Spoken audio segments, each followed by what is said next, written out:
classes and so forth, and even Article III judges may not be able to get you out from the penalty of not being in class or whatever happens. So we're trying to let those who want to get out. But we will call the second case 22-50368. This is Chavez versus the Planned Benefit. I think we kind of reset. Okay, Counsel. May it please the court. I'm Al Holifield, and I'm here with co-counsel Josh Romero. I'll be addressing the standing arguments today, and my co-counsel will be addressing the 23B arguments that were raised on the 23F appeal. Defendants asked this court to reject plaintiff's novel approach that they have Article III standing to pursue claims on behalf of 290,000 participants in other plans for alleged excessive fees when named plaintiffs have not paid all of the fees paid by other participants. Plaintiffs do not have the injury in fact resulting from fees they have not paid. The proposed class involves over 290,000 participants in 3,342 other plans sponsored by over 2,000 other unrelated employers with many different fees. A traditional ERISA class action typically involves a class plaintiff representative suing over a fee, and it may be against an employer, fiduciary, or it may be against a mutual fund company that has a fee that may be in all plans, but it's the same fee. It's the same calculation. It's the same injury. It's the same contract. Can I ask you just a quick question? Sure. I'm not taking time.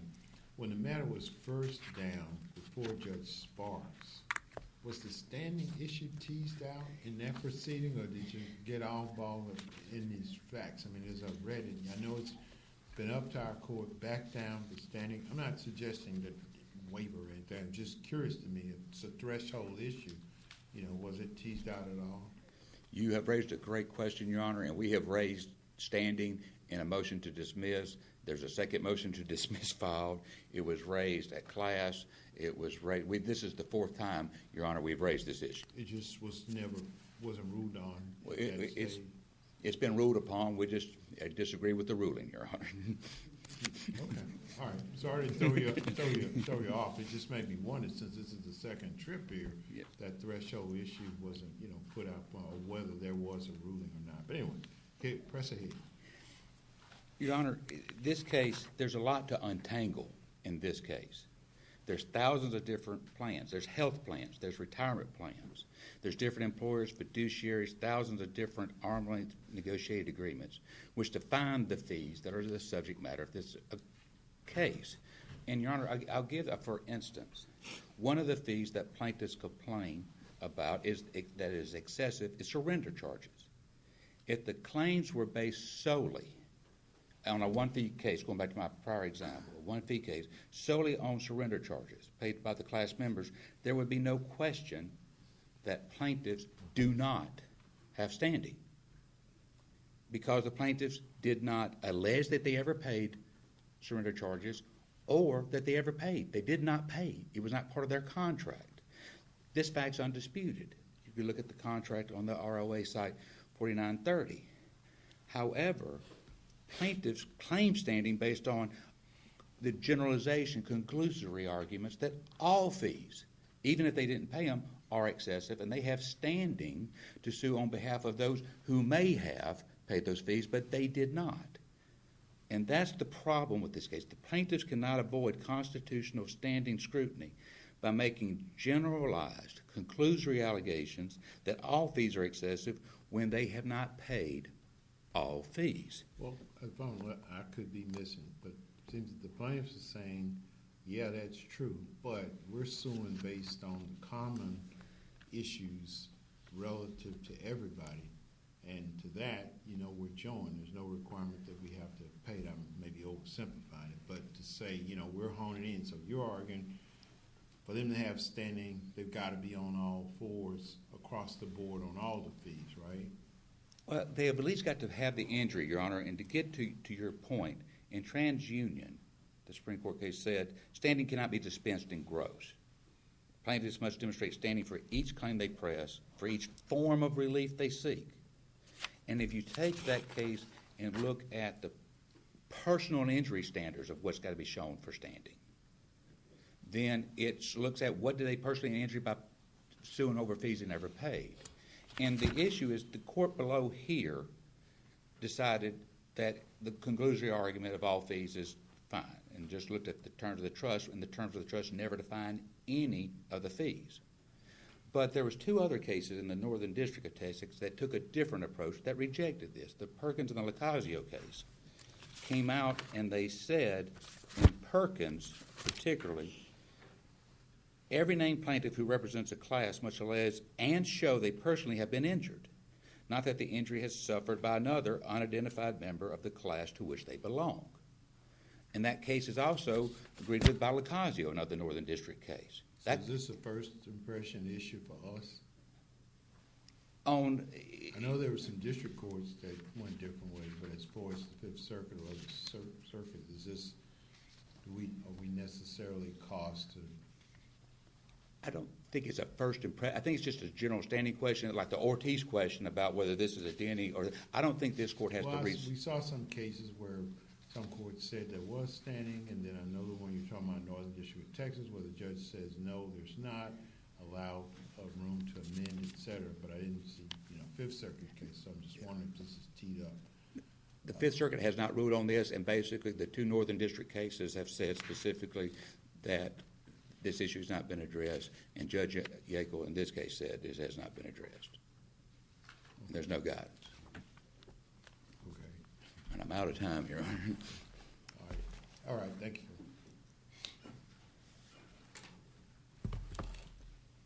Thank you, Your Honors. May it please the court. This court previously instructed the district court that automatic certification under 23B1B was inappropriate. In fact, Judge Smith expressly warned against adventurous applications of 23B1B and reliance on generalizations that ERISA class cases are sometimes certifiable under 23B1B. While Judge Yackel's opinion is certainly more thorough than Judge Sparks, it reaches the same conclusion, and that is it relies on generalizations that ERISA class action single fund cases are typically certifiable. Now, certification in this case is particularly troublesome for my client, Fringe, and other small companies that provide benefits to small companies like plaintiff's employer, TRDI, who employ janitors and the like. As the Fifth Circuit has certainly recognized, class certification has serious impacts on these small companies and can drive them into the ground.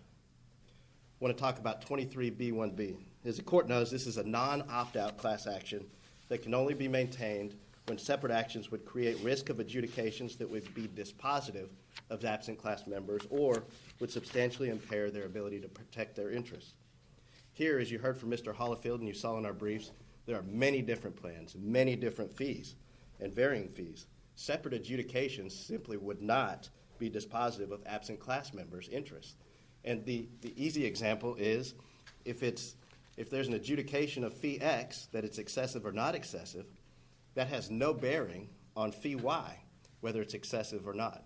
And we give a number of examples in our brief. I won't go through those, but to be clear, the plaintiffs are members of one plan among the 3,300 different plans.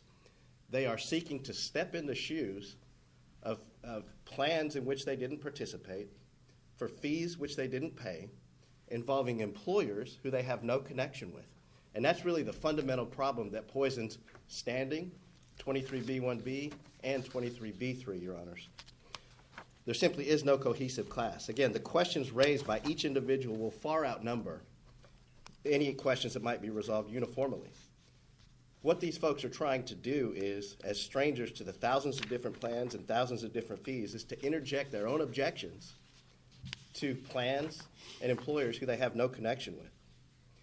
Now, in certifying the class below, the district court relied on two flawed rationales. The first is issue preclusion. The court said, well, there may be some decision that impacts the defendants down the road. And then the court relied on speculation that the defendants, in light of a ruling, may change their contracts. The problem is there is no legitimate legal basis to certify a class under issue preclusion or defendant's future conduct. In fact, If the court were to adopt that rationale, what it would mean is every ERISA case is certifiable. And that's kind of the floodgates that the first panel in this case warned against. Because if you just say issue preclusion or you may change conduct in the future, floodgates are open. There's really nothing to stop certifying every ERISA class action in the country. And contrary to Judge Smith's warning and the Supreme Court's warning in Ortiz, the district court relied on this novel application of 23B3 and the generalizations of ERISA class actions. And in doing that, the district court erred. Your Honors, I want to turn to 23B3. That's the predominance test. Certification is only appropriate there when common questions of fact or law predominate. Importantly, this is a stricter standard than the commonality test that's required under 23A. There are two key issues here. You have alleged fee excessiveness, and then you have functional fiduciary status that prevents certification. I want to talk about fee excessiveness. Given the multitude of varying fees and plans, individual questions will undoubtedly predominate. It will literally require, with this number of fees and this number of plans, thousands of mini trials on whether fee X is excessive, whether fee Y is excessive, and again, the plaintiffs paid nearly none of these fees. And so there is simply no predominance in any of this. Thousands of mini trials is what would be required. Counsel, did I understand correctly? The district court seemed to be focused on the actions of the trust. Does that not create a lowest common denominator, if you will, in terms of liability? It seems like that's the linchpin on which the class can be, or at least the district court certified the class. Am I incorrect in saying Judge that? Engelhardt, you're exactly correct. That's what the district court relied on. The district court said there are two trusts, one for retirement and one with health. Here's the problem. The plaintiff doesn't complain about anything the trust did, doesn't complain about the trustee, doesn't seek to remove the trustee. They are complaining about the excessiveness of the fees. And within each of those trusts, that's where the 3,300 separate plans reside. The trust is merely a pass-through entity. What I was going to ask you, maybe perhaps you've just answered it. What role does the trust play in terms of those fees and charges? Or is it just a repository for money to be administered in good faith? What role does the trust play in operation? Sure. Judge Engelhardt, I would liken it to a bank account. It is a bank account that holds funds for all of the separate plans, and they're segregated, to be clear. And so the trust, sure, common denominator, but it has no bearing on excessive fees. Because what you need to look at, and the plaintiff references the trust agreements a lot, the problem with that, of course, is there are no fees in the trust agreement. You'll not find a single fee in the trust agreement. What you have to go to find the fees about which they complain is the separate retainer agreements signed between the employer and my client. They're separate. They've got separate fees. They've got separate plans. There's a multitude of differences there. And that's what makes this class not certifiable, because there's simply no common answer to whether fees are excessive or not. You can't look to the trust. You've got to look to individual plans. Now, the briefs referred to a circuit split. What is that on? Well, Your Honor, I think that goes to the standing. I don't believe that the Fifth Circuit has resolved the question of whether plaintiffs in a single plan can represent thousands of absent class members. But other circuits have gone different ways on that. Is that correct? Well, the plaintiffs point out the Phallic case, and that's out of the Sixth Circuit. The problem there is it's not analogous to this case. In the Phallic case, what the court was looking at was that there was a common methodology for calculating the fee. And so that was the kind of unifying denominator there. Here you just don't have that. And so first I would say Phallic is not on point. Second to that, it relies on kind of Title VII discrimination cases, and it pushes aside Article III standing, and it says for the betterment, basically, of our law, we're going to not pay attention to Article III, and we're going to focus elsewhere. And so, Your Honor, to answer your question, I don't think there's a split. They rely on Phallic. I don't think it's applicable here. Let me finish up and address the functional fiduciary status. This is important because typically when I think of fiduciary status, I think of the general common law fiduciary status, duty of loyalty, duty of care. It's much different in the ERISA context. It's functional fiduciary status. And I will refer the court to the Teets case out of the 10th Circuit. And what that case is, it's really the key case on functional fiduciary status. And what it says is you've got to look at the agreement between the parties. Could you charge these fees? Could you do A, B, C, and D? And if the defendant acted consistently with that contract, there was no discretion. There was no functional fiduciary status. The importance of that is here you've got to look at every single plan, 3,300, and the actions of defendant with respect to each of those separate 3,300 plans and ask that same question. And let me be clear, the services aren't uniform. There is no uniform activity. And I would point the court, this is an important document. It's at Record of Appeal 555. That is the plaintiff's own plan. And the plaintiff's own plan customized the services that my client provided. And so when the plaintiff stands up here and tells you the services are the same, I would just ask the court to look at the plaintiff's own plan. Thank you, Your Honors. Okay, thank you, sir. All right, we have Mr. Chavez, Ms. Watson.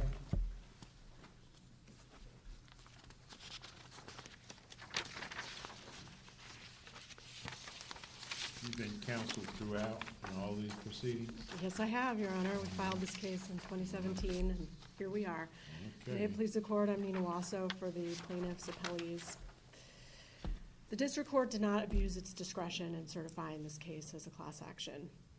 As Your Honors have noted, there's been 2 full rounds of briefing, evidentiary submissions, multiple arguments. I think this is either the 4th or the 5th time I've argued class cert in this case. And Judge Yackel did exactly what the Fifth Circuit asked the district court to do in its previous order, which is detail with specificity its reasons for certifying the class and stay close to the facts and law of the case. The district court found, based on its thorough review of the evidence, that defendants enter into standardized contracts with all the employers that participate in these 2 employee benefit trusts, provide a common set of services to all of those plans, and charge materially similar fees to all plans that participate in the trusts. The key liability issues in the case are whether the defendants exercised enough control or authority over the plans to be treated as functional fiduciaries under ERISA, and whether defendants breached those duties by collecting kickbacks and excessive fees. Class-wide determination of those issues is appropriate. So I'd like to start with the standing issues. And just like I asked him, was standing raised in front of Judge Sparks? It was. It was raised in the motion to dismiss, and Judge Sparks found that the named plaintiffs had standing. There was no appeal of that order. Then it was raised again at class cert in front of Judge Yackel, in front of Judge Sparks and Judge Yackel, and Judge Yackel actually issued a separate order about standing, which is not part of this appeal. There wasn't a request for an interlocutory appeal. Am I correct that the same amount was deducted from each participant's account? In the whole class? Yeah. No, it's not a flat fee structure, Your Honor. There are small variations in the amounts of fees paid by each individual person, and also, But from of the course, plans? So again, the fees are not absolutely uniform from one plan to the next. There are slight variations, which I'll get to in a moment. But if I could just address the standing issues briefly. There's not and never has been any question that the named plaintiffs here have individual standing to pursue their own claims. Each of them has suffered a concrete and cognizable injury from each of the defendants, and the claims that have been asserted in the case, each of them has each of those claims. That's never been a question in the case. Defendant's argument is that the named plaintiffs lack standing to assert their claims on behalf of all of the absent class members. But this conflates Article 3 standing and the requirements of Rule 23. Defendants could have argued on appeal that the adequacy and/or typicality requirements of Rule 23A weren't met, but they did not, and any such argument is waived. That plaintiff's ability to represent participants in other plans is not an Article 3 standing issue is most clearly supported by the case Fallick versus Nationwide. And Your Honor, Judge Wiener, you asked about a circuit split. if the court were to adopt defendant's argument raised for the first time in appeal that Fallick was wrongly decided, that would create a circuit split. There is no circuit split now, but there's no holding by the Fifth Circuit on the point, right? There's not, although there is language in the Deepwater Horizon case by the Fifth Circuit, and this was quoted in the district court's opinion.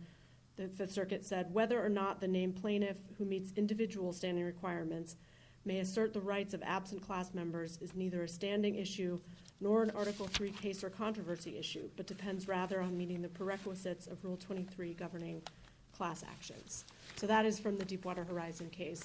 Well, at least the district court, the Northern District of Texas and the other ones, from what I read, said the Fifth Circuit has never spoken, and so they've kind of gone. So it's less whether it's a circuit split.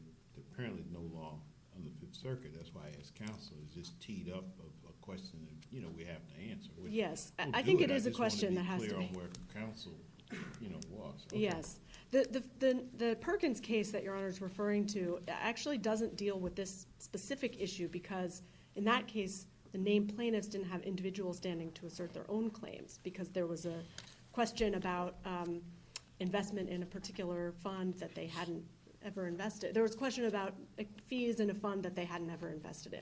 Here, there's no question that the individual plaintiffs are participants in the two trusts at issue, and they have received the services that are subject to dispute, and they have been charged fees. Well, facially, maybe for me, I don't know. Counsel opposite's argument is you're talking about 290,000 potential plaintiffs and standing being what it is. Facially, sort of makes sense, not that that's the test,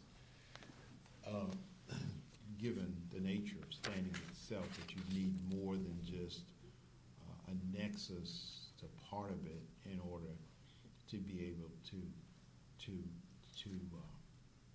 stay in the case. I understand your argument. It's as to the trust, and that's the common element. He says, well, the trusts really don't do anything. The trust is a conduit through which the monies flow. So that's kind of where the tension, and I know you're going to spend all your time on standing, but obviously we have to address the standing or we don't get to the rest of it. Of course, and the status of the trust and what they do or don't do, I'll certainly speak to that, but that isn't really the question with standing. The question with standing is, did these named plaintiffs suffer an injury, in fact? And any questions beyond that? Yes, they suffered an injury, in fact, but he says they suffered an injury only as to a limited piece of it. And so they say, well, you don't complete the question. Yes, they suffered an injury, in fact, but only as to a small aspect of this. They don't suffer an injury as to the whole of it. And if you want a certified class of 290,000 people, they need to have established an injury as to all of it. Basically, that kind of makes sense. So it doesn't, though, Your Honor, because that's really what Rule 23 is for. There would be no reason for Rule 23 if it was a question of standing, whether the named plaintiffs had enough in common with the absent class members to act as their representative. That's what Rule 23A, adequacy and typicality, are all about. And those are not before the court right now. Well, I don't want to harp on this too much, but am I correct that the record reflects that the same amount was deducted from each person's plan? No, Your Honor, that's not correct. Okay. There's a number of plans. So if we're talking about the retirement trust, perhaps I'll move on to Rule 23B, since that's what your question is really directed towards. There's these a number of plans that participate in the retirement trust. They are assessed a number of fees. You can see, I'll actually use the chart that defendants refer to quite a bit. It's at the record page 4930. And you can see that there's a number of fees. All the plans are charged the same categories of fees. There's an annual retirement plan fee. There's a monthly participant administrative fee. There's a monthly plan administrative fee. There's a investment contract charge. Not all of the plans are charged that. However, the monthly plan administrative fee is adjusted for those plans that don't pay the monthly investment contract charge. It's the same categories of fees for every plan, and there's a small range that each plan is subject to. The district court noted that there's something called pricing grid that defendants use to set the fees for every plan in the retirement trust, and there are some slight variations. We've never argued. Counsel, maybe, correct me if I'm wrong, but this might be a good time for me to ask you about a statement in the district court's opinion where it says, plaintiffs have put forth a study identifying market benchmarks for defendants' services and intend to offer expert testimony showing defendants' base charge per participant is too high. And that's in the March 29th, 2022 order. Too high based on what standards? Is there any kind of fleshing out of that, or is that just a statement that, what's the support for the statement? Obviously, the judge made the statement. What is the support offered? The support for the statement that there will be expert testimony about the average What range. standards is this estimate based on? I'm not totally sure I understand Your Honor's question, but let me try to answer it. The district court was noting that there will be, the way that damages or losses would be calculated to the trusts on a class-wide basis is by comparison of the range of fees that defendants charge, a small range of fees, to industry standard fees for administrative and record-keeping services, for which there is a market. And that's something that plaintiff's expert submitted a declaration that's been unrebutted, explaining this is how I would do this on a class-wide basis. The expert wasn't saying and didn't say that only average fees are not excessive. That's not an argument that plaintiffs have made or intend to make. But what we intend to show is that the entire range of fees charged by defendants is way beyond the average, way beyond what would be considered normal or reasonable in the industry for the basic administrative and record-keeping services that defendants are providing. And that the small range of fees here is really a red herring, because there's these two trust structures. I want to take issue with the characterization that defendants have made of the trusts as simply bank accounts. That's not correct. First of all, the trust agreements, master trust agreements, which every plan sponsor adopts, those are the main source for defendants' fiduciary status, right? They're not named fiduciaries. They have acquired the status of fiduciaries under ERISA because they have reserved to themselves in the trust agreement the right to select service providers for the plans, the right to withdraw trust assets and to pay their own fees and the fees of other service providers. And they have exercised those rights in a way that maximizes their own compensation. So, for instance, for the retirement trust, the defendants have selected Nationwide and Transamerica to provide investment management services to the retirement trust. All employers choose between those two investment providers, and defendants have side agreements with those two investment providers that result in their receipt of excessive compensation. That's the thrust of plaintiff's argument, and it's backed up by the trust agreement, because the trust agreement is what gives defendants that discretion. I'd like to point your honors to the Rozo case, which was a subsequent to the Teets case. I know them both very well. I litigated them both. And Rozo said, if a service provider exercises discretion pursuant to a contract, it can still be an ERISA fiduciary, even if the discretion is authorized by contract. It doesn't have to be acting ultra-virus. It doesn't have to be taking some action that's unauthorized by contract. It merely has to be exercising discretion and management and control. That's what ERISA section 100221, that's the functional fiduciary definition in ERISA provides. So our argument is that the defendants here have exercised that discretion and control over the plans by virtue of their operation of these two trusts. Let me see. I'd like to speak for a moment before I run out of time to Rule 23b-3. Well, actually, let me go back to Rule 23b-1 for a moment. Defendants have referred in their argument to these plans as strangers to each other, or plaintiffs as strangers to the other plans. That's not the case. The connection between the plans here is their participation in the trusts. And plaintiffs' claims address the way that the trusts are structured and run for all of the plans. So other participants in the trust will be affected even if the court only decides for the named plaintiffs. For instance, defendants could be required to choose different service providers for the plans, for the trusts, that is, and that would affect all of the plans that participate in the trusts. If defendants' collection of indirect compensation violates ERISA for the named plaintiffs' plan, that would mean that defendants would have to change their arrangements with Nationwide and Transamerica for everyone in the trusts.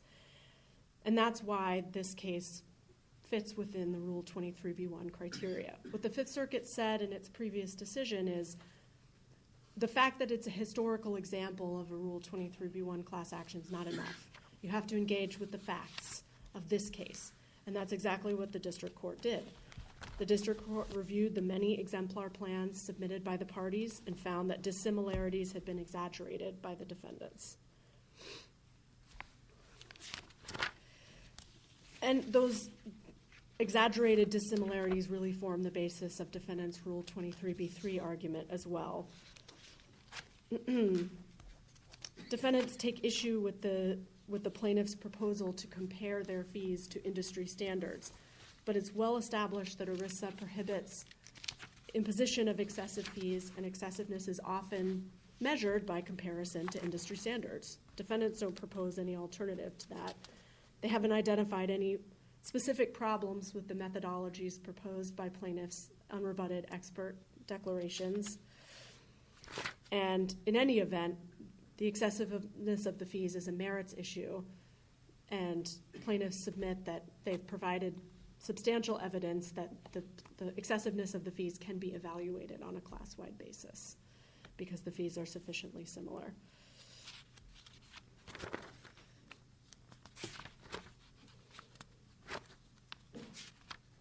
Here, the conduct that is violating ERISA is all the same.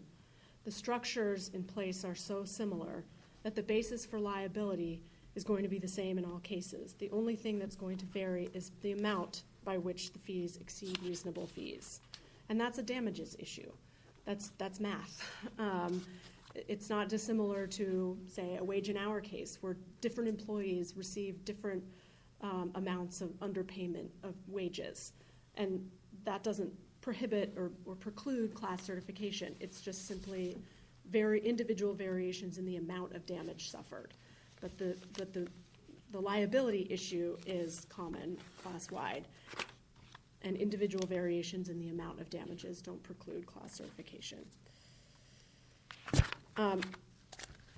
One last point, Your Honors, and I started to allude to this when I was talking about standing, but I do just want to note for the record, since didn't file a 28J letter on this because there were not new cases, not cases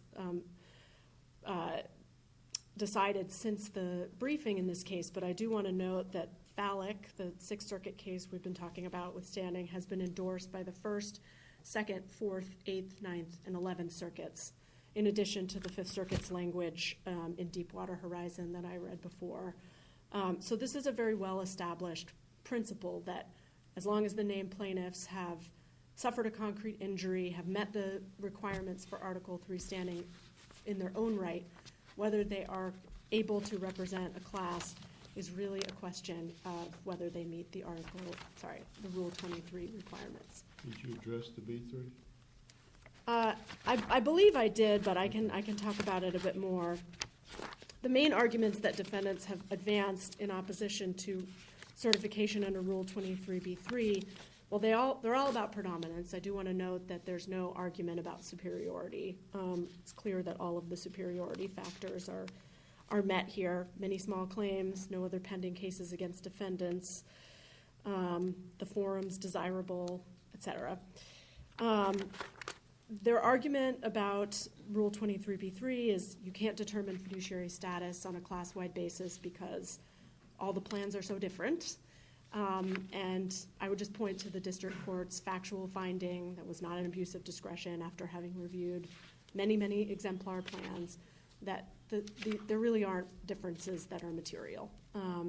and that defendants have the same powers, duties, and responsibilities with respect to all of the plans that participate in the trusts. There's arguments in their 23B3 section as well about breach and about how plaintiffs will prove excessiveness of fees on a class-wide basis. The evidence of the excessiveness of fees is going to be data about how much defendants collect in fees compared to data that the experts will present about nationwide market industry standard rates for administrative and record-keeping services for retirement and welfare benefit plans. And I just also want to note that defendants really give short shrift to the last 10 years or so of Supreme Court jurisprudence on class-wide damages. They ignore the Comcast case. They misconstrue the Tyson Foods case. What Comcast says is that class-wide calculations of losses or damages may be done using models or formulas if they measure only those losses or damages attributable to the class's theory of liability. And that's what plaintiffs have offered here. I believe I'm now out of time unless your honors have any additional questions. No, thank you. I believe we have Thank you. it all. Thank you. Back to you, Mr. Romero. Thank you, Your Honor. Let me apologize from the outset for jumping around. I want to answer some of the questions that the court had. First, Article 3 standing. That is fundamental to our jurisprudence. And what I hear from my counterpart on the other side is the court ought to put on blinders and ignore Article 3 standing and then hope that Rule 23 ferrets it out. But that's unfortunately, for the plaintiffs, not the way it works. An easy example, suppose I go to Walmart and I buy a battery, and the battery's defective. Under plaintiff's theory, I could sue for the defective battery, but I could also sue for any other product that Walmart sold that a plaintiff may say was bad. The ice cream didn't have 100% vanilla in it or whatnot. And suddenly, I would have Article 3 standing to represent everyone who ever purchased any product at Walmart because I purchased a defective battery. And that just flips Article 3 on its head, Your Honor. I want to talk about the factual findings. I heard my colleague mention factual findings. Let me be clear. The court did not make factual findings. Essentially, what the court did was look at contracts and conclude that it can all be done in one proceeding. But that is a legal question, construing contracts. And that's what the court is asked to do, is to construe these contracts. And so with respect to the district court's findings, they're entitled to no deference. This court is well equipped to review contracts and make a legal determination. This isn't a matter of the court judging the credibility of a witness or whatnot. Phallic is clearly distinguishable. Again, that dealt with methodology of calculating fees. That's not the case here. There is no reason to make a circuit split because that case is different. It relies on different facts, different principles, and you don't, in ruling in our favor, you don't have to create a circuit split. My colleague talked about categories of fees. That's not a certifiable issue because when this case goes to trial, if it went that far, you couldn't just look at categories of fees. You'd have to look at specific fees and decide if that specific fee is excessive given the factors that their own expert says you have to look at, such as geography, the entirety of all the fees listed. And so it literally is going to devolve into at least 3,000 mini-trials on fees, Your Honors. Judge Engelhardt, you asked a question about their expert. I'll tell you what their expert says. The expert comes up with an average and says this is the average fee for X service. And anything below that is unreasonable, is excessive. That, Your Honor, is not reliable. That once you take out what the median is, then it devolves into zero. It suddenly becomes zero because everything, once you pull those fees, it's just math, it comes to zero. That's not reliable. And that would require, again, thousands of mini-trials to do that adjudication.